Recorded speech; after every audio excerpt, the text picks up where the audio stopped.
mambo ambayo yamekwenda na mambo ambayo yamejadiliwa. Na mimi nisisitize tu jambo kidogo kwa maslahi ya kumbukumbu. In personal.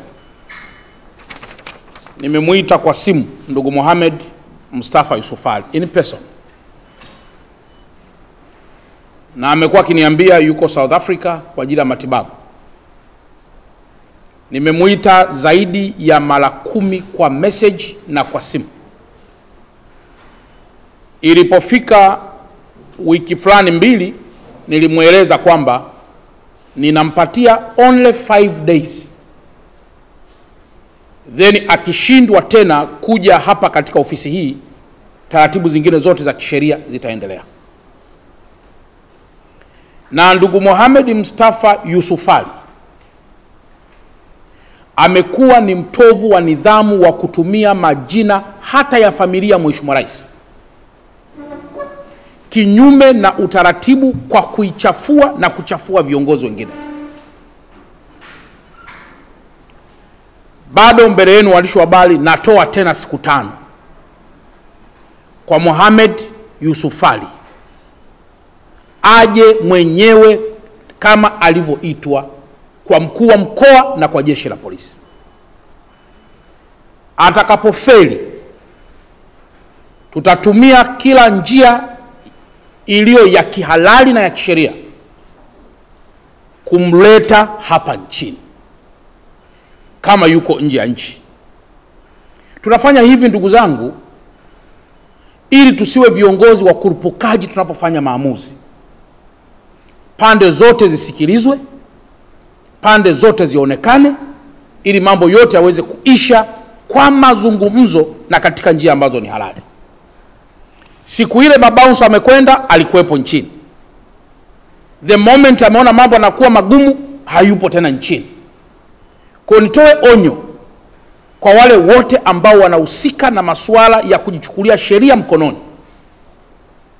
na hata hawa ambao walihusika. Nimepata taarifa kutoka jeshi la polisi kwamba taratibu za kisheria kali dhidi yao zinaendelea. Lakini namba 2, mmepitishwa hapa na kamishna msaidizi kwamba kumbe wakati wa ukopaji wa pesa hiyo ilikuwa unasaini fomu inayosema nakopa, na wakati huo huo unasaini fomu inayosema nauza nyumba. Lakini kisheria tunaangalia ilikuwa ni mkopo au ilikuwa ni uuzwaji wa nyumba. Kwa kuna mazingira ya pasi na shaka ya unyang'anyi yaliyotumika kunyang'anya nyumba ya Bi Alice. Lakini kama mnakumbuka, ndugu yetu Justus M. Lugaibula, Mungu amrehemu, alishafariki.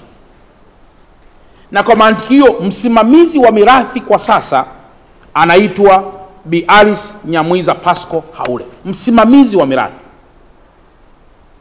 Kwa lugha nyepesi ni kwamba ingelikuwa katika sheria za kawaida, hati hii ingehama kutoka kwa ndugu Mohamed Mustafa Yusuf Ali kurudi tena kwa Justus M. Lugaibula. Umenielewa?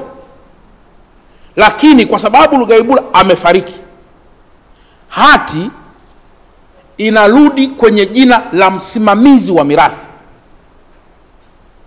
Nieleweke hapa kwamba Bi Alice anaonekana kwenye hati hii sio kama mmiliki, bali kama msimamizi wa mirathi. Inaweza ikatokea mzee Justus Lugaibula marehemu, inaweza kutokea kuwa alikuwa na watoto kwa Mama Alice, alikuwa na watoto nje ya Mama Alice. Watoto wale wanaweza wakawa si wa Mama Alice, lakini wana wajibu wote wa kisheria wa kufaidika na mirathi ya mali ya Justus. Kwa mantiki hiyo, Mama Alice anakuwa msimamizi wa mirathi, na inaweza kutokea Mama Alice akaenda kuuza yeye mwenyewe kwa sababu hati ipo kwa jina lake.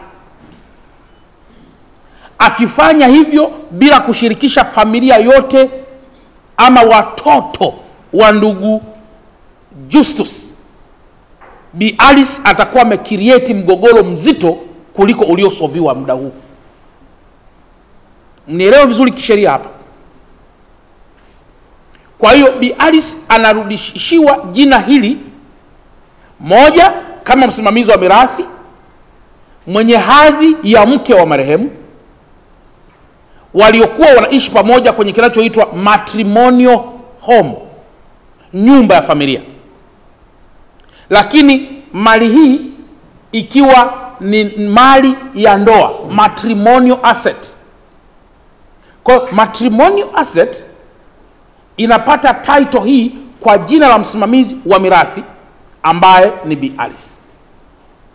Kwa mantiki hiyo, ndugu waandishi wa habari, kesho anaweza kutokea mtu akasema mimi ni mtoto wa Justus na ilalamikia serikali kwa kunipokonya haki ya mzazi wangu Justus na kumkabidhi mke wa Justus ambaye ni Bi Alice. Majibu ni kwamba Bi Alice anakuwa ni msimamizi. Taratibu zote za kimirathi zitakapokuwa zimekamilika, kama wakikubaliana kuiuza nyumba hii, mgawanyo utakuwa sawa sawa kwa wale wanaohusika kwa mujibu wa sheria. Kwa hiyo niwapongeze sana timu yote chini ya mkuu wa wilaya. Ninyi mngekuwa ni viongozi wala rushwa, mama huyu na familia hii isingepata haki hii. Haki hii ni matokeo ya uongozi bora, ni matokeo ya kuzingatia maslahi ya wanyonge, na hayo ndio yamekuwa maelekezo ya Mheshimiwa Rais wa Jamhuri ya Muungano wa Tanzania. Ninaambiwa wapo wengi pia walioumizwa kwa mfumo huu. Natoa rai kwamba wanasheria, wakuu wa wilaya, wakurugenzi, Wizara ya Ardhi iendelee kuwa makini kufuatilia na kusaidia Watanzania. Na katika hili nimshukuru sana kwa dhati ya moyo wangu Mheshimiwa Ndejembi, Waziri wa Ardhi, yeye na katibu wake Engineer Sanga, kwa namna walivyotoa sapoti kubwa ya kitaalamu kwa wasaidizi wao mpaka tunafikia hatua hii ya mali hii kurudi kwenye familia ya Bi Alice. Na wanasheria wote ambao tumekuwa pia tukisaidia kusaini mikataba au vinginevyo, ili hali tukijua kwamba mali hii inaibwa. Naomba niwaeleze ndugu zangu wanasheria wa mkoa wa Dar es Salaam na maadvocate wote, vizazi vyenu vitakuja kupokea machozi ya unyang'anyi unaofanywa kwa maandishi. Unaweza kuwa ni advocate leo mzuri, umesaidia vizuri kwa kuangalia maslahi yako, lakini usipoangalia maslahi mapana ya mambo haya ya kifamilia ni mbaya sana. Na katika hili ni mshukuru sana kwa dhati ya moyo wangu mwanasheria ama advocate ambaye alishiriki katika kusaini mambo haya awali. Amekuwa ni muungwana aliyetupa ushirikiano kwamba mimi sikusaini jambo hilo mbele ya Bi Alice. Niliandaa consent nikampa mzee Justus, asubuhi akairudisha kwangu ikiwa imesainiwa, sio mbele yangu. Amekiri. Ni maadvocate wachache wanaoweza kukiri jambo hilo. Lakini hata huyu bwana Mohamed Mustafa kila anapoulizwa anakuwa na taarifa zenye contradiction. Anasema mimi nilimkopesha mara milioni 150, huku mara inaandikwa milioni 262, huku anasema nilipeleka mwenyewe nyumbani kumsainisha, huku mwanasheria anasema hatukupeleka wenyewe. Kwa hiyo kumekuwa kuna contradictory statements ambazo is a source of paradox. Na kunapokuwa kuna ambiguity za kisheria, ndio linaanza kuwa na wasiwasi na mashaka kwamba jambo hili kumekuwa kuna unyang'anyi mkubwa kuliko ambavyo tunategemea ama kuliko ambavyo tulitarajia. Kwa hiyo nitoe onyo na jeshi la polisi kwa kuwa liko hapa, endeleeni kushughulika na wale wote ambao wamevunja sheria. Endeleeni kumpa notice bwana Mohamed Mustafa Yusuf Ali, Moja, aje aripoti, aje ajibu yale masuala yote yanayomhusu, lakini aje atoe ufafanuzi mahali ambapo anatumia hovyo majina ya viongozi kinyume kabisa na utaratibu. Mheshimiwa Rais anatuhimiza sisi kusimamia yale maslahi ya wanyonge katika taifa letu. Alafu mtu anasimama huku, mimi DC ni rafiki yangu, mimi mkuu wa mkoa ni rafiki yangu, mimi sio nani ni rafiki yangu. So what? Hata kama ni rafiki yako ndo alikutuma ukaibe ardhi ya mtu. Kwa hilo nalionya kwa dhati ya moyo wangu, na nimekwisha andaa operation maalum dhidi ya wale wanaojiita mabouncer wanaokwenda kunyang'anya na kutoa watu nje bila vibali vya mahakama. Na aliyebobea kukamata watu kufanya hivi ni jeshi la polisi na chombo cha dola. Bouncer hujasomea hayo. Njoo muombe jeshi la polisi, atakusikiliza professionally, atakuongoza nini cha kufanya. Kwa ni muite Bi Alice Nyamuiza Pasco Haule aje hapa.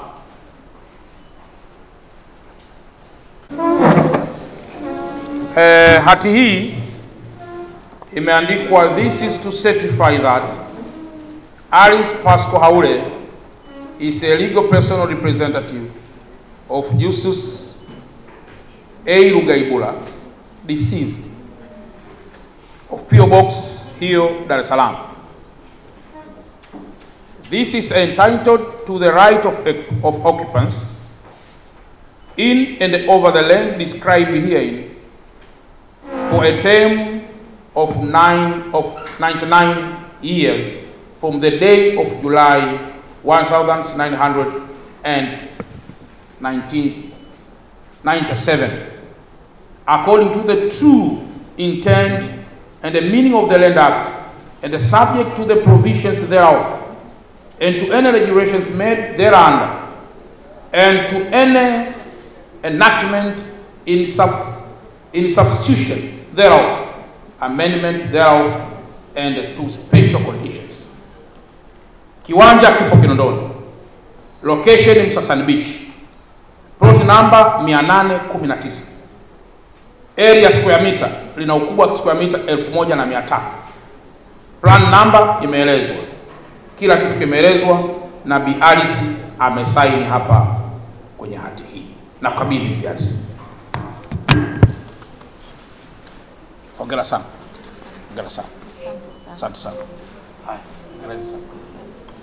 Hongera sana. Hongera sana. Haya, karibu uweze kueleza.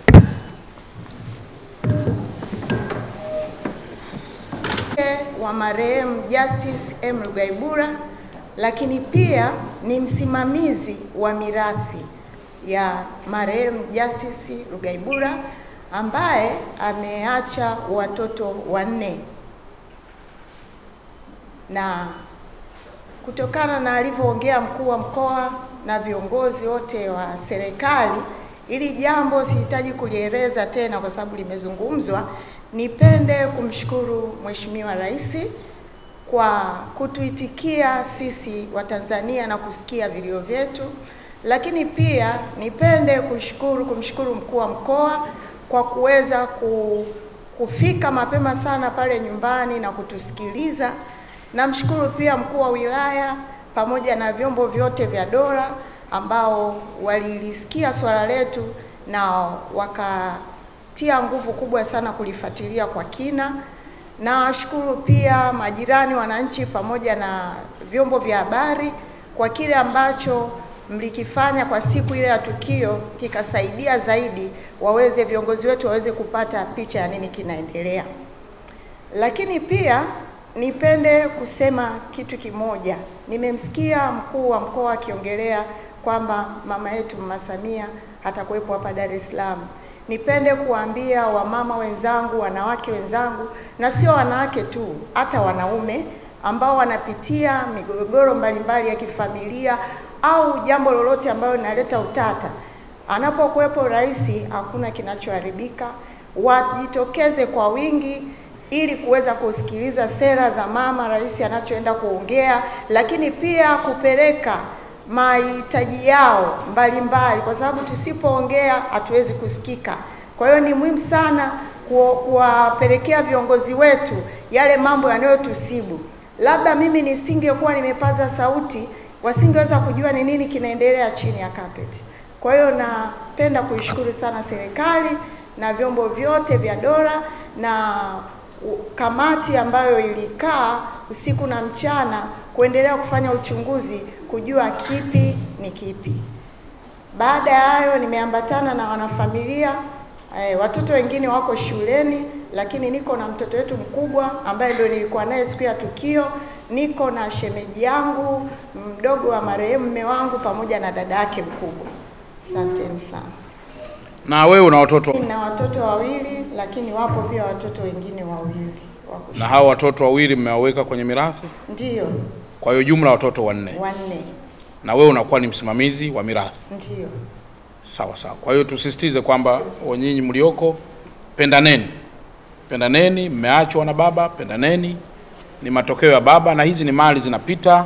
Mngeweza kuikosa, lakini leo mmeipata, muitunze, na nyinyi msiingie kwenye tamaa na kuanza kuona kwa sababu imerudi labda kwenye jina la mama, sasa wengine hawastahili au kwa wengine hawastahili. Ndugu, msifanye hivyo. Aliyewarejesha hati hiyo ni Mungu wa mbinguni ambaye ndiye mnapaswa kumshukuru nyakati zote. Lakini aliyejereshea pia hati hiyo ni Mheshimiwa Rais ambaye sisi ni matokeo yake. Mnapaswa kumshukuru na kumwombea heri ili yale yote anayoyawaza katika moyo wake yaweze kufanikiwa na yaweze kufikika. Na mwisho mshukuru pia vyombo vya dola, kwa sababu wangekuwa wala rushwa wangeungana na hao na mwisho wa siku kila kitu kingeshindikana. Na RPC huko hapa, nadhani RPC yuko hapa. RPC yupo hapa? Alikuwa ametoka, basi haina shida. RPC atawajibika na masuala yote yanayohusiana na vitisho vya aina yoyote kwenye familia ya mama huyu. Na sisi tunakuthibitishia, mtu yoyote ukimwona anainua mdomo wake kukufanyia vitisho vya aina yoyote, tupigie simu hata kama ni saa 8 za usiku. Mtu huyo tutadili naye. Kwa hiyo RPC nilikuwa nakupa kazi hapa ya kuhakikisha kwamba mama huyu hapokei vitisho kutoka upande wowote, na anakuwa anatimiza wajibu wake katika taifa kwa uhuru na kwa haki, kwa uwazi, bila kutishwa na mtu wa aina yote. Nafahamu kundi nyingine inawezekana likawa halijaridhika na maamuzi haya, lakini kama lipita njia za mkato, vyombo vya dola na serikali kwa ujumla huwa vinasimamia ili kuweza kunyosha. Labda kama una jambo lolote RPC.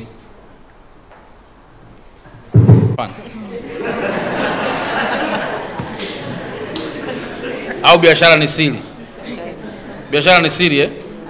Sawa, najua nimemwona mama huyu akiwa anahangaika kwa muda mrefu na wamempa hasara pia kwenye ile nyumba. Na mimi na wenzangu tumetafakari, tukasema kwa heshima ile ambayo Mheshimiwa Rais wetu ametupa kuongoza watu katika mkoa wetu, kumheshimu Mungu wa mbinguni, kuheshimu wanyonge wa taifa letu, tumchangie mama huyu milioni 10 ili zikamsaidie kwa ajili ya kuendesha biashara zake. Na hatumchangii sio kwa umaarufu wa Chalamila au kwa umaarufu wa nani. Haya mambo yote, sifa na utukufu ni kwa Mungu. Lakini jambo la pili, haya yote ni kwa Mheshimiwa Rais wa Jamhuri ya Muungano wa Tanzania. Mimi leo naweza nikaonekana wa maana sana, lakini siwezi kuyafanya haya kama sikupata heshima hii ya kutawala mikoa hii na kuteuliwa kwa mkoa na Mheshimiwa Rais. Kwa hiyo usije ukanishukuru sana mimi kwa mkoa, mimi si kitu. Mheshimiwa Rais wa Jamhuri ya Muungano wa Tanzania angeweka watu wa hovyo katika hii mikoa, na sisi tungeungana na watu wa hovyo tukakudhulumu wewe. Kwa hiki nianze ni ishara kwamba na sisi pia tunamtegemea Mungu ila tuongoze kuyafanya yaliyo mema.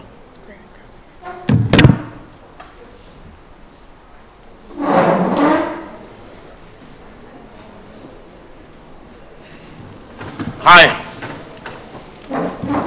na ukabidhi milioni hizi bwana. Asante sana. Mungu akubariki. Haya, kazi njema. Katunze vizuri, kaelee familia na Mungu atakupa njia. Asante sana. Haya, muombe heri Mheshimiwa Rais.